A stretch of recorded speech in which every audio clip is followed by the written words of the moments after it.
world is changing fast. New technologies are impacting how we think about products, services, and the way we live our lives. Nowhere is this trend more present than in financial services, where new business models and customer expectations are changing our conceptions about banking, finance, and the very nature of money. Welcome to Rebank, a visionary podcast about banking, fintech, and the future.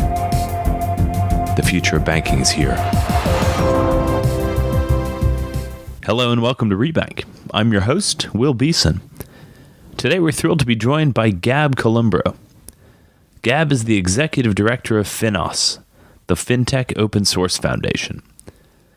FINOS is creating an open source movement in banking and financial services, the same way open source technologies like Linux, Firefox, WordPress, Hadoop, NodeJS, and many more have done for tech. Born out of Symphony, the open source platform launched to rival Bloomberg, FINOS has expanded to cover a range of technologies. In this conversation, we get into the benefits of transparent code, the challenges of governance by consensus, the perceived tension between open source and profit maximization, and where the platform model is likely to go. Connect with us on Twitter at Rebank Podcast, on LinkedIn, Facebook, or on our website at bankingthefuture.com. Thank you very much for joining us today. Please welcome Gab Columbro. Gab Columbro, welcome to Rebank. Thank you. So, you're the Executive Director of FINOS. Is that how you pronounce it? That's exactly the right pronunciation. Perfect. Tell us about FINOS. Well, so FINOS, aka the Fintech Open Source Foundation, was created in his original branding, formerly known as Symphony Software Foundation, about 3 years ago by some of the largest firms on Wall Street, both in the UK and in the US, to really build an open source community around the Symphony communications platform. Since then, we have realized that there was a much broader opportunity in the industry to actually enable a better way of doing technology, very much along the lines, what other industries have done over the last 1 or 2 decades by leveraging what we call open innovation or open collaboration, which is fundamentally using open source and open standards to really collaborate on known differentiating code and improving ultimately the way the whole sort of financial services workflow can be dealt with. Mm-hmm. And I think we all agree that there is room for improvement there. And so having the luck of being with, sitting on a board and having some of the most influential players in the industry, not only banks, but also large and small sort of fintech and data vendors, we realized that we had a much bigger opportunity. And so earlier in the year, we proceeded to extend and broaden the scope of our foundation from being focused just on the Symphony platform and building a community there to really enable any type of open source and open standard collaboration in the industry. And so, this process culminated with a launch about 3 weeks ago at the NASDAQ market site. It was an amazing event in which we announced, our new foundation focused again on open innovation in financial services. All right. So Symphony was kind of making headlines a few years ago, right? It was going to be the replacement for Bloomberg. And the idea was that rather than traders executing via Bloomberg messaging, they could execute via Symphony instead. And I don't know, was it going to be cheaper? How was it going to be different or better than Bloomberg? That's a very good question. So obviously it depends who you ask. When you have such a varied, set of players, everyone has sort of a slightly different view of how to tackle the problem. But certainly there was the idea of building a open platform. And what do I mean by open platform? I mean not only open source in a way that every player in the industry could actually see the code and trust, that there would be no backdoors, that would be, regulatory compliance issues in there, and fundamentally trust each other to use that code. But most importantly, the idea was to create a an open ecosystem on top of this platform. So as you know, Bloomberg isn't only obviously chat, but it has obviously a whole, fills a very large part of the, trader workflow. And the idea was really to have the whole industry involved in collaboratively building solutions. So front office, mid office, back office type of solutions on top of this secure and compliant, transport layer conduit that Symphony would be. So basically, the whole community was kind of going to come together and build like a Bloomberg alternative that was completely open source and had a lot of the same functionality. Yes, and that everyone was like kind of invested in and could also trust. Because that's fundamentally like one of the issues, especially in something like financial markets, and it's why like blockchain, for instance, is such an attractive concept because it removes the intermediary, the middleman, right, and creates a people refer to it as a trustless environment, but in the sense that you no longer need to trust anyone else because the network is structured in such a way that it works regardless of whether you do or don't trust the other people. And I mean, it's a brilliant concept to be able to kind of like through software relieve the need for that trusted intermediary, which traditionally existed to serve that purpose. Not surprising that open source foundations are kind of like getting more compelling over time. I think you mentioned some others like, I don't know, Linux Foundation and the foundations behind other types of technology. NodeJS, I think, comes to mind. A lot of those traditionally, at least the idea is that it's a bunch of kind of, left-wing, very technologically savvy individuals, but who maybe have kind of like an anti-capitalistic, anti-economic approach to what they're doing, are doing excellent work to make the world a more accessible, better place, but doesn't have the same commercial angle that 15, 20, 30, 50 banks require to get behind new infrastructure that's going to propel the industry forward. I mean, how do you think about that tension? And if you think about kind of your work in open source, how do you make it commercial while still kind of sticking to the nature of openness? Absolutely. I mean, that's an amazing question. I would start by saying that I think I got this job by saying that I wasn't an open source hippie. That was, I think, my tagline that stuck very much with my board and the sort of recruitment team, let's say. But in all seriousness, I spent a life making money, quote unquote, with open source. I worked in commercial open source companies. We're all very familiar with Red Hat or companies like Cloudera or Hortonworks. We're making money on big data and fully open source software like Hadoop. So the myth, if you want, that open source is alternative to commercialization and potentially creating a profitable business model, I think needs to be debunked, and very much has been, for the large part, debunked in other industries. And full disclosure, prior to this gig, I come from the Silicon Valley, I guess, that Italian part of the Silicon Valley. But I was very surprised. Well, not surprised, but clearly the challenge that I took when I took this job was, knowing how siloed this world is in financial services, partly for cultural reasons, partly for compliance and regulatory reasons that prevent sort of the same level of open collaboration that we have seen in other industries. So I think the biggest challenge that I have is to really ensure that this industry not only is able to see how they can do open source, but most importantly, why. And sort of to your point, there clearly is a current, especially in the early days, in the 60s, in the 70s, that we tend to refer as free software. That is much more, fundamentalist and really, depending on sort of the license that you use, will be very much more restrictive in terms of the type of commercial use that you can do with that software. But what you've seen over the last 20 years is that in large part through foundations like the Apache Software Foundation, or much more corporate-driven foundations like many of the foundations that you mentioned, the Linux Foundation, the Hyperledger blockchain project, NodeJS.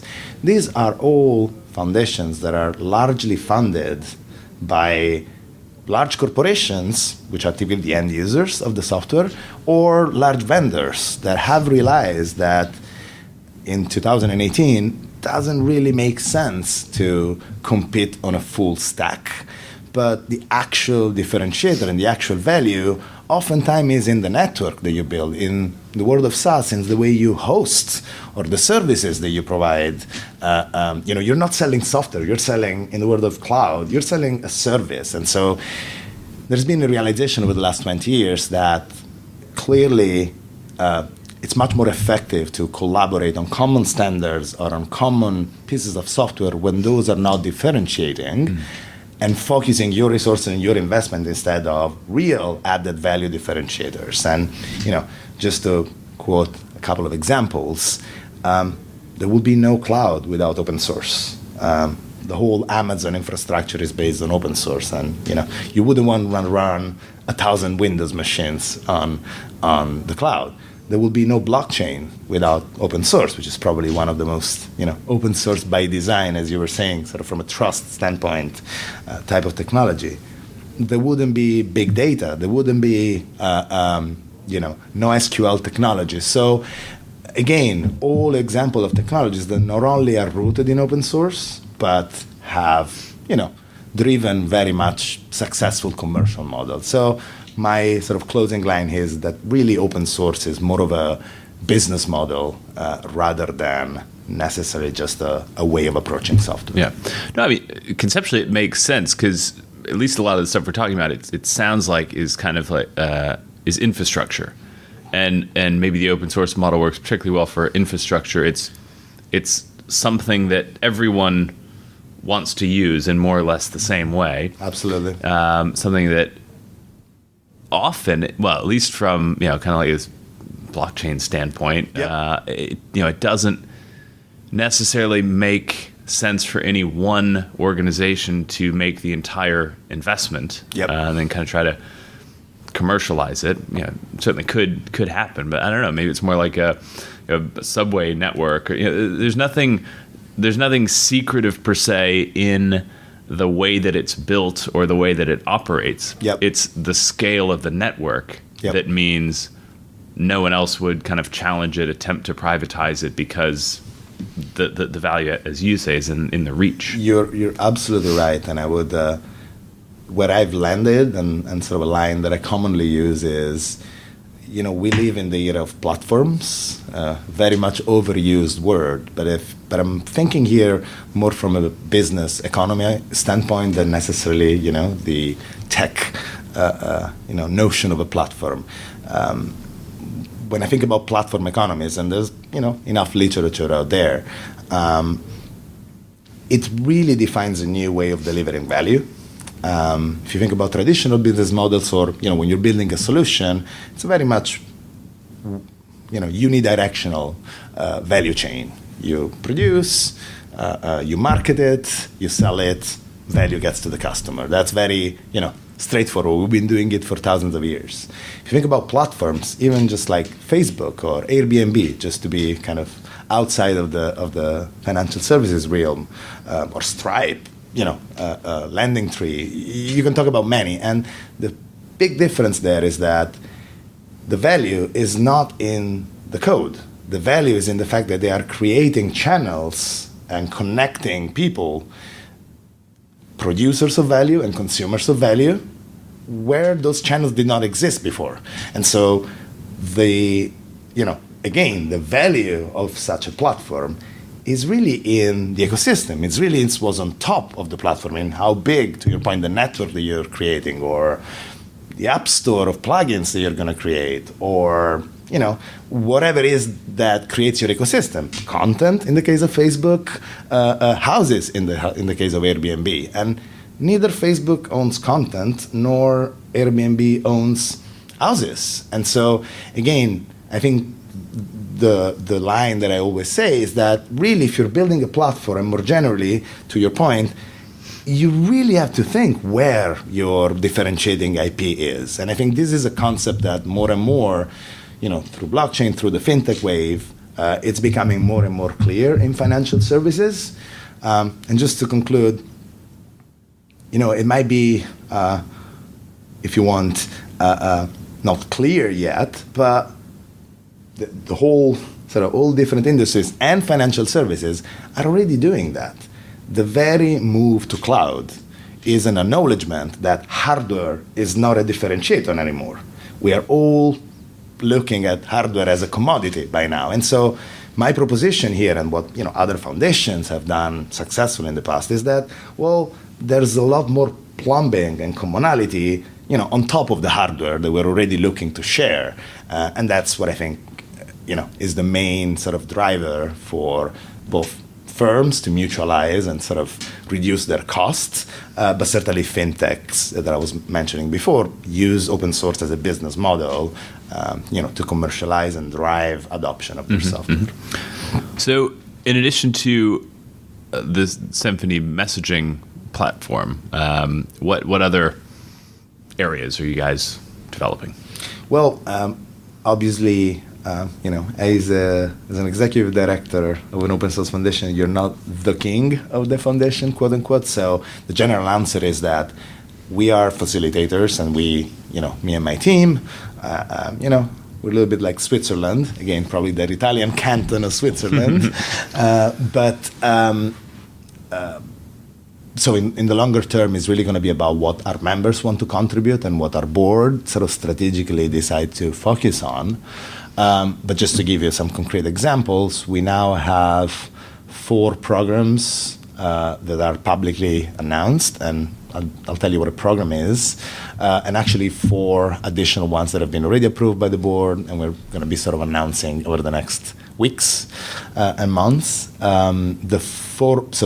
Before I jump into it, the program is really just a container for a set of open collaborative initiatives to solve a specific business problem. And by open collaborative initiatives, it's either open source projects, which produce code, or working groups, which kind of a familiar concept in this industry, which really produce standards on policies. And so, we have programs to really cohesively tackle certain problems in a collaborative way. So the 4 programs that we currently have are, Symphony, sort of grandfathering our founding program, if you want. We have 2 programs that were contributed by OpenFin, which is one of our members.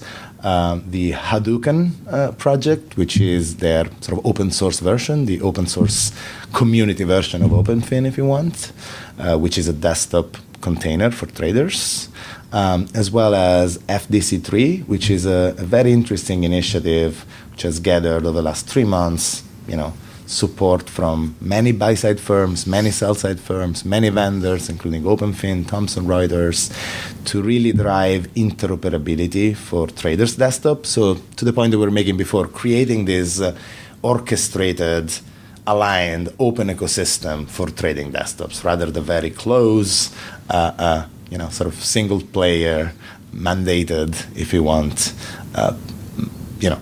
solution.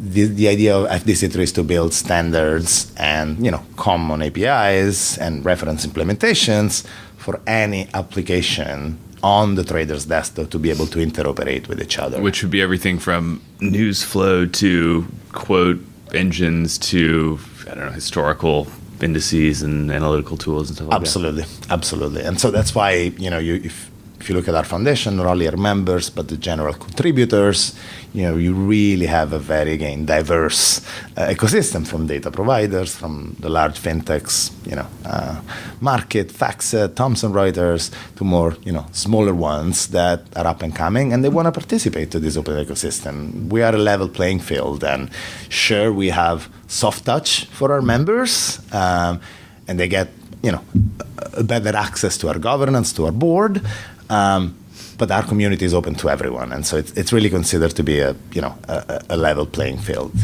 And And the fourth program that is public at this point is the voice technology program. We have a couple of voice vendors, which, as you know, is a pretty important part of the trading workflow. Cloud9 and GreenKey mostly are actually going to develop common standards and common SDKs and components for the trading workflow. What's coming? Very interesting, but I'm not going to be able to share. And we expect really to have a massive uptake this year because really of the demand and the opportunity that is out there. Well, that's awesome. Look forward to an update in due course once you guys announce it. Great.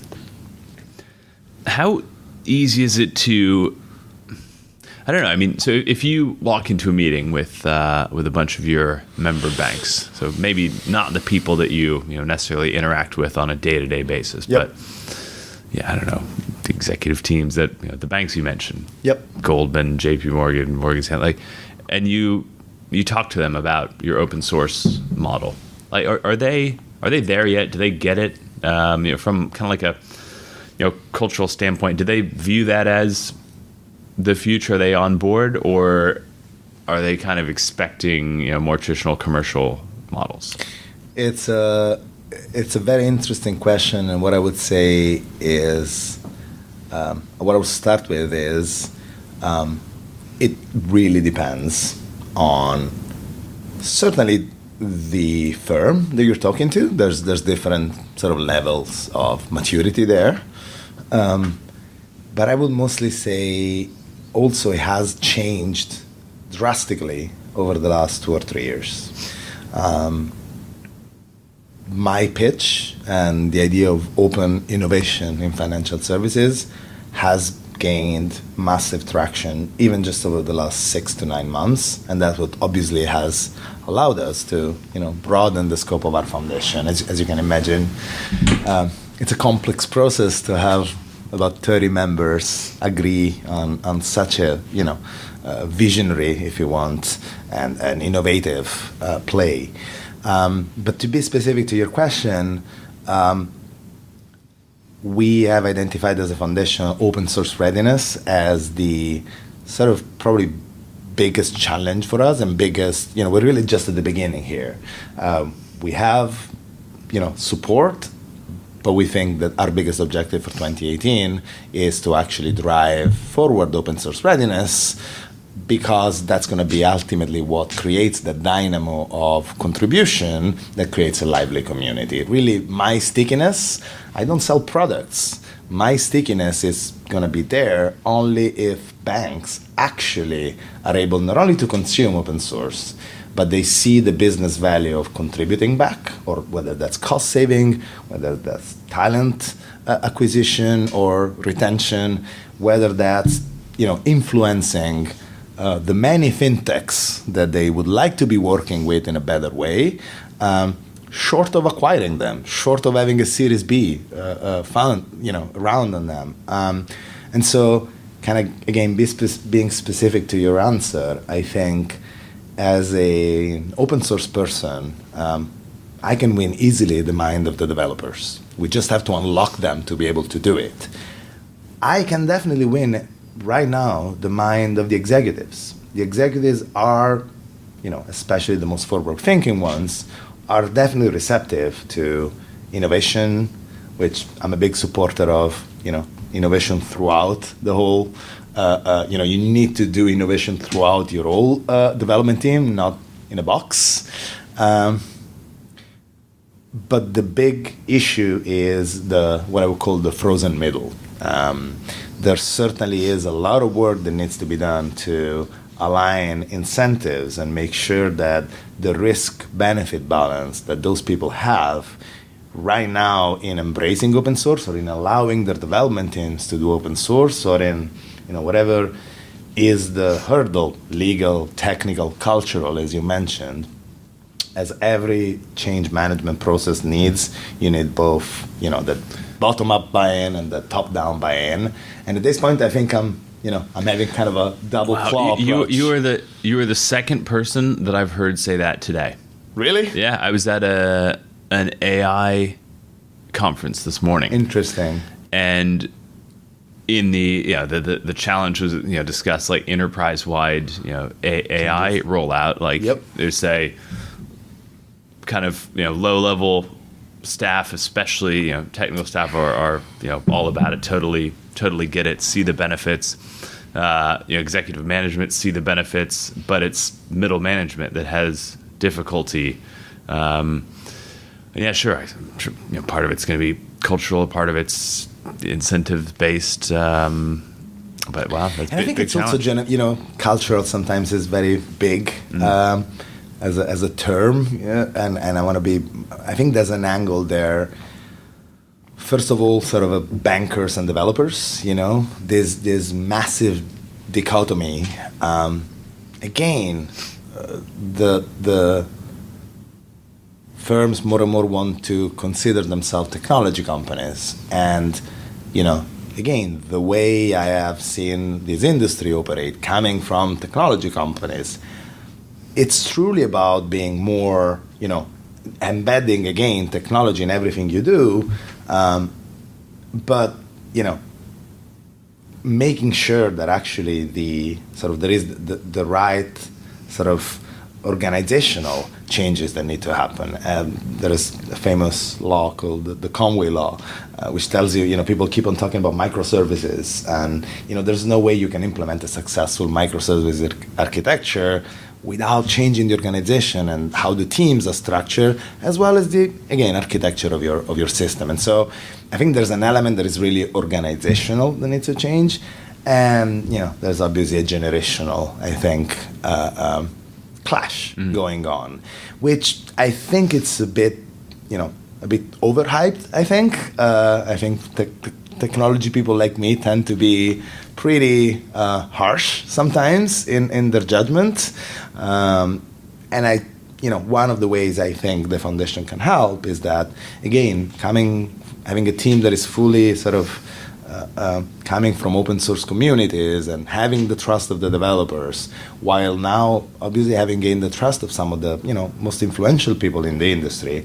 I think we can really play an important role there to kind of bringing together developer bankers and sort of these two different generations that we're seeing out there. Mm-hmm. So with the cynic hat on, I mean, is this some big bait and switch in progress here? Like, is it kind of under this fake corporate social responsibility standpoint? You've got like Microsoft, who's getting involved in all these open source projects, and you're just waiting for them to tighten the screw from a commercial standpoint down the road. Is there the risk that either some of these big players don't see the commercial viability medium term and pull out, and or really kind of apply pressure from a commercial standpoint down the road? I would say that there are different levels of maturity, and I think this is what you need to look for. And if you are an open source person, you can smell it pretty easily. I do think that the Microsofts of the world, the IBMs of the world, some of the most active, I think there was a news from 6 months ago, Microsoft is the biggest open source contributor out there. And if you think about it 3 years ago, or even 5, let alone when we were growing up and they were getting done for antitrust, right? I still remember Steve Ballmer having pretty harsh words on Linux. Anyway, so I do think that there's definitely different levels of maturity. There's companies, and specifically to Microsoft, I do think that actually their engagement in open source is true. And, you can see it by the way projects are run, by the way, they are really structuring their organization to be able to not only consume, but contribute back to open source. But it is undeniable that there are at least 2 other classes of open source, quote unquote, players.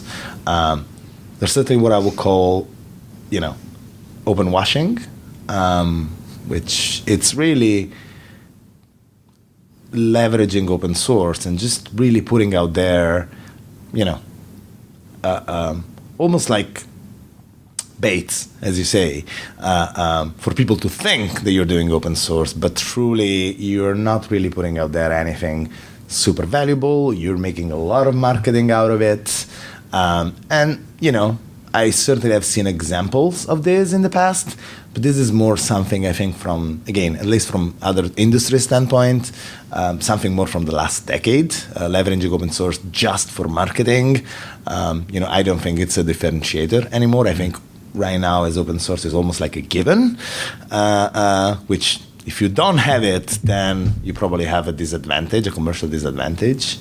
And then there are people that do open source, what you would call it, almost like a dump and run, pretty much just for the branding, charitable angle. And it's so interesting that despite I certainly have, there is a conscience aspect to open source in my mind. That's at least how I was growing up.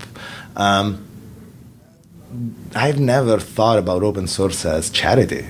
Interesting. What's the best way for anyone listening to connect with you if they're interested in one of these angles? Absolutely. So you can obviously go to our website, finos.org, and in there you find pages around programs and community. If you want to come reach out to me, absolutely, gab@finos.org, or you can find me on Twitter, on Symphony, and pretty much on GitHub, pretty much all over the place. So very specifically, like what are you guys looking for right now? Well, there's a few areas. I think the main area is contribution. We have, as you can probably see, finos.org/members, our membership is strong, and we have a strong financial support. We have more than 10 banks actually actively contributing, but clearly, you mean financially or contributing code? Contributing code as well, absolutely. Yeah. So thanks for the clarification. One of the big differentiators of Finos is that we work with all the banks to create the legal framework for them to be able to actually contribute open source. As you know, putting IP out there, across the firewall, is still, again, frowned upon oftentimes, and that's where we help them a lot. But we think our biggest goal for the year is reaching the cusp of contribution that is going to basically create this unstoppable, dynamo that we have seen, again, very much successfully delivering all the most recent pieces of innovation out there. And so my sort of call to action is really, we are an open and inclusive foundation. Anyone can consume. So start by that, download our code, use our standards. When you will like what we have, it's going to come natural that you want to contribute back, just because it's cost effective, just because you don't want to maintain your own copy of a very lively code that is being developed on a day-by-day basis by a massive amount of people out there. So again, we don't want to be yet another consortia. We don't want to be yet another standard body. Our main differentiator is open source, and anyone can contribute to the foundation. And it's building an excellent product through open source. Absolutely. Love it. Gab Columbro, thank you very much for joining us today. Will, thank you so much for your time. Thanks for tuning into Rebank. If you like today's show, reach out. Follow us on Twitter at Rebank Podcast and join the conversation. For more on banking, fintech, and the future, check out our regular content at www.bankingthefuture.com.